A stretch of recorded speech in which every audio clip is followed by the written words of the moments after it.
ऐसे ही दिन गुजरते गए और 3 महीने पूरे हो गए। जमींदार अर्जुन को साथ लेकर रघु के घर आ गया। रघु, बाहर आओ। 3 महीने हो गए हैं, पैसे देने आए नहीं, तो कल मैं पूरा दिन तुम्हारा इंतजार करता रहा। मजबूरन मुझे खुद तुम्हारे पास आना पड़ा। चलो जल्दी बाहर आओ और पैसे दो। रघु बाहर आया। रघु के पास अभी 40,000 पूरे नहीं हुए थे। उसके पास अभी सिर्फ 25,000 रुपये थे। उसने जमींदार से कहा, जमींदार साहब, मुझे माफ कीजिए, मुझे 5 दिन का समय और दीजिए। मैं आपको खुद अपने पास आकर आपके पैसे दूंगा। अभी मेरे पास 25,000 है, 40,000 नहीं हुए। आपकी मेहरबानी होगी अगर मुझे समय दे दे। मेहरबानी तो पहले मैंने की थी तुम पर, तुम्हें पैसे देकर। अब तुम मेरे साथ ड्रामा कर रहे हो। तुम जैसे लोगों को तो मैं पैसे देता ही नहीं, लेकिन अर्जुन की बात पर पैसे दे दिए थे। चलो 25,000 दे दो और तुम्हारे पास बाकी 2 दिन का समय है। बाकी पैसे मेरे घर पहुंचने चाहिए, वरना तुम भी मुझे नहीं जानते। रघु ने 25,000 तो जमींदार को दे दिए, लेकिन जमींदार ने रघु को बहुत बुरा भला कहा और धमकी भी दी कि 2 दिन में पैसे मिलने चाहिए। रघु बहुत मायूस हुआ। उसने अब 4 गुना ज्यादा गाजरें बेचना शुरू कर दी। अब रघु की गाजरों की बातें दूर दूर तक होने लगी। लोग दूर दूर से आने लगे।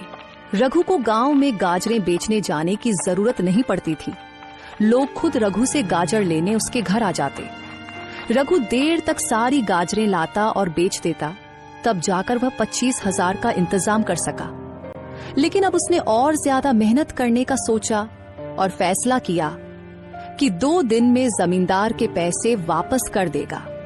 उधर जब जमींदार अपने घर पहुंचा तो उसकी पत्नी बेहोश पड़ी थी। विद्या, क्या हुआ? तुम होश में हो? विद्या, उठो। विद्या। जमींदार ने तुरंत डॉक्टर को बुलाया। डॉक्टर ने चेक किया और बताया कि आपकी पत्नी के सिर में रसौली है, जिससे उनका दिमाग किसी भी समय फट सकता है। आपको उनका ऑपरेशन कराना होगा और यह ऑपरेशन भारत में नहीं हो सकता। आपको इंग्लैंड जाना होगा। डॉक्टर साहब, ऑपरेशन के अलावा क्या मेरी पत्नी ठीक नहीं हो सकती? नहीं, आपको तुरंत ऑपरेशन कराना होगा। आपके पास ज्यादा समय नहीं है।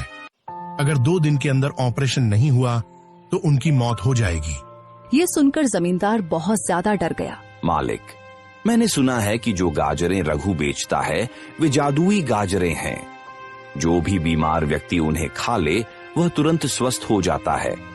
अगर आप कहें तो मैं उसे बुला लाऊं और आप मालकिन को वह गाजर खिला दें। क्या बातें कर रहे हो? मैं इन चीजों पर यकीन नहीं करता। ये सब अफवाहें होती हैं। लोग अपना काम चलाने के लिए झूठ बोल देते हैं। इनको गंभीरता से नहीं लेना चाहिए। नहीं मालिक, मैं सच बोल रहा हूँ। मैं खुद भी यकीन नहीं करता था, लेकिन रघु की गाजरें पूरे गांव में मशहूर हैं। मेरा मानना है कि आप एक बार उसे बुला लें और मालकिन को वो गाजरें खिला दें। अच्छा, अगर ऐसा ही है तो जल्दी जाओ। मैं अपनी पत्नी को इस हालत में नहीं देख सकता। जाओ, रघु को बुलाकर ले आओ। अर्जुन तुरंत गया और रघु को अपने साथ लेकर जमींदार के घर आ गया। जमींदार ने रघु से गाजर लेकर अपनी पत्नी को खिला दी। 10 मिनट में करिश्मा हो गया। जमींदार की पत्नी की आंखें खुल गईं और वह उठकर खड़ी हो गई। जमींदार यह देखकर बहुत खुश हुआ और रघु से बोला, रघु, तुम्हारा बहुत बहुत धन्यवाद। तुम्हारा यह एहसान मैं जिंदगी भर नहीं भूलूंगा। मुझे माफ कर देना। मैंने तुमसे जो बदतमीजी की उसके लिए मुझे बहुत शर्मिंदगी है। आज के बाद मैं कभी भी किसी के साथ ऐसा नहीं करूंगा। और हाँ, जो बाकी पैसे तुम्हें देने थे वो तुम मत देना। तुमने मेरी पत्नी की जान बचा ली। मेरे लिए यही सबसे बड़ी खुशी है। रघु फिर खुशी खुशी घर वापस आ गया।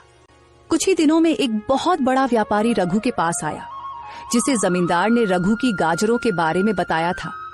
उसने 2 से 3 ट्रक भरकर गाजरें ले ली। रघु दिनों में अमीर हो गया।